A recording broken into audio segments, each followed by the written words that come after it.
தமிழகத்தின் முக்கிய கட்சி வேட்பாளர்கள் பலர் இன்று வேட்புமனு தாக்கல் செய்ய இருக்கின்றனர். அது குறித்து செய்தியாளர் சார்லஸ் சுதீஷ் மற்றும் நாகேந்திரன் ஆகியோரிடம் பேச இருக்கிறோம். முதல் சார்லஸிடம் கேட்கலாம். சார்லஸ், திருச்சியில் இதுவரை எத்தனை பேர் வேட்புமனு தாக்கல் செய்திருக்காங்க? இன்று யார் யாரெல்லாம் செய்ய இருக்காங்க? திருச்சியை பொறுத்தவரை திருச்சி மாவட்டத்தில் 9 சட்டமன்ற தொகுதிகள் இருக்கு. இந்த 9 சட்டமன்ற தொகுதியில் 18 இடங்கள்ல இந்த நிற்கக்கூடிய வேட்பாளர்கள் அனைவரும் தங்களுடைய வேட்புமனுக்களை தாக்கல் செய்யலாம். குறிப்பாக நேற்று மாலை இந்த 3 மணி வரை 32 வேட்புமனுக்கள் இதுவரை பெறப்பட்டுள்ளது. இந்த 9 சட்டமன்ற தொகுதிகளுக்கு இன்று காலை தற்போது இன்னும் சற்று நேரத்தில் ஸ்ரீரங்கம் தொகுதி வேட்பாளர் இந்திய கம்யூனிஸ்ட் சார்பாக போட்டியிடும் புஷ்பம் அவர்கள் தன்னுடைய வேட்புமனு தாக்கல் செய்ய இருப்பதாக நம்மளிடையே சிறிது நேரத்துக்கு முன்னதாக தகவல் தெரிவிச்சிருக்காங்க. இதேபோல் பாரதிய ஜனதா கட்சியை சேர்ந்த வேட்பாளர்களும் இன்று ஏற்கனவே தாக்கல் செய்யாத தொகுதியில் இருப்பவர்கள் இன்று தாக்கல் செய்ய இருக்காங்க. அதேபோல் இந்திய ஜனநாயக கட்சியை சேர்ந்த வேட்பாளர்களும் இன்று வேட்புமனு தாக்கல் செய்கிறாங்க. இதுபோல் முக்கியமாக அதிமுக வேட்பாளர்கள் இன்னும் திருச்சி மாவட்டத்தை பொறுத்தளவு இந்த 9 சட்டமன்ற தொகுதியில் தங்களுடைய வேட்புமனுக்கு நாளை தாக்கல் செய்யலாம் என்று எதிர்பார்க்கப்படுகிறது. ஒட்டுமொத்தமாக அவர்கள் அனைவரும் நாளை தாக்கல் செய்யலாம் என்ற தகவலும் கிடைத்துள்ளது.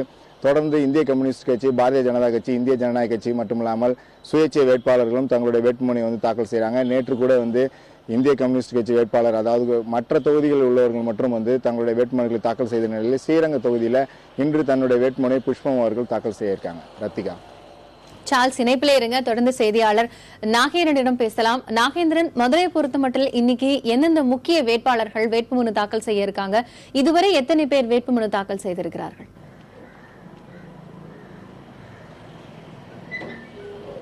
காயத்ரி, மதுரையை பொறுத்த வரைக்கும் மொத்தம் 10 தொகுதிகள் உள்ளன. இதில் 68 வேட்பாளர்கள் திமுக, பாட்டாளி மக்கள் கட்சி, நாம் தமிழர் கட்சி, எஸ்டிபி என மொத்தம் 68 வேட்பாளர்கள் தங்களது வேட்புமனுக்களை தாக்கல் செய்துள்ளனர்.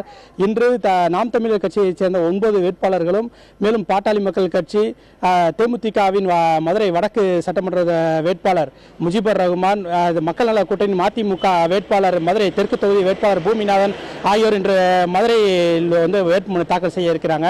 இதே போல் பார்த்தோம்னா தேனி மாவட்டத்தில் மொத்தம் 4 தொகுதிகள் உள்ளன. இதில் மொத்தம் இதுவரை திமுக, பாரதிய ஜனதா கட்சி என மொத்தம் 13 வேட்புமனுக்கள் இதுவரை தாக்கல் செய்யப்பட்டுள்ளது. மேலும் விருதுநகர் பொறுத்த வரைக்கும் பார்த்தோம் என்றால் 7 தொகுதிகள் உள்ளன. இதில் 20 வேட்புமனுக்கள் தாக்கல் செய்யப்பட்டுள்ளது. விருதுநகர் மாவட்டத்தில் இன்று குறிப்பாக திருச்சுழி தொகுதியில் முன்னாள் அமைச்சர் தங்கம் தென்னரசு அவர்கள் தனது வேட்புமனுவை தாக்கல் செய்ய இருக்கிறார்.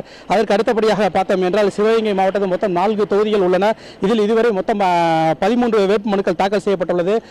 குறிப்பாக சிவகங்கை மாவட்டத்திற்கு உட்பட்ட மானாமதுரை தொகுதியில் இதுவரை எந்த ஒரு கட்சியும் சுயேட்சை யாருமே இதுவரை வேட்புமனு தாக்கல் செய்யப்படுவது படவில்லை என்பது குறிப்பிடத்தக்கது. இன்று சிவகங்கை தொகுதியில் மோப்பல் சக்தி என்பவர் திமுக வேட்பாளர் வேட்புமனு தாக்கல் செய்ய இருக்கிறார். திண்டுக்கல் தொகுதியை பொறுத்த வரைக்கும் மொத்தம் 7 தொகுதிகள் உள்ளன. இதுவரைக்கும் திமுக, பாரதிய ஜனதா கட்சி, பாட்டாளி மக்கள் கட்சி என மொத்தம் 16 பேர் வேட்புமனுக்கள் தாக்கல் செய்துள்ளனர். இன்று ஆத்தூர் தொகுதியில் போட்டியிடும் திமுக வேட்பாளர் ஐ பெரியசாமி அவர்கள் இன்று தனது வேட்புமனுவை தாக்கல் செய்ய இருக்கிறார். அதற்கு அடுத்தபடியாக பார்த்தோம் என்றால் ராமநாதபுரம் மாவட்டத்தில் மொத்தம் 4 தொகுதிகள் உள்ளன. இதுவரை மொத்தம் 7 வேட்பாளர்கள் தங்களது வேட்புமனுக்களை தாக்கல் செய்துள்ளனர். இன்று ராமநாதபுரம் மாவட்டத்தில் திமுக கூட்டணி சார்பில் போட்டியிடும் மனிதநேய மக்கள் கட்சியின் தலைவர் ஜவாஹிருல்லா ராமநாதபுரம் தொகுதியில் தன்னுடைய வேட்புமனுவை தாக்கல் செய்ய இருக்கிறார். ராமநாதபுரம் மாவட்டத்துக்கு உட்பட்ட திருவாடனை தொகுதியில் தமிழக மக்கள் முன்னேற்ற கழகத்தின் தலைவர் ஜான் பாண்டியன் அவர்களும் தன்னுடைய வேட்புமனுவை இன்று அங்கே திருவாடனையில் தாக்கல் செய்ய இருக்கிறார். காயத்ரி.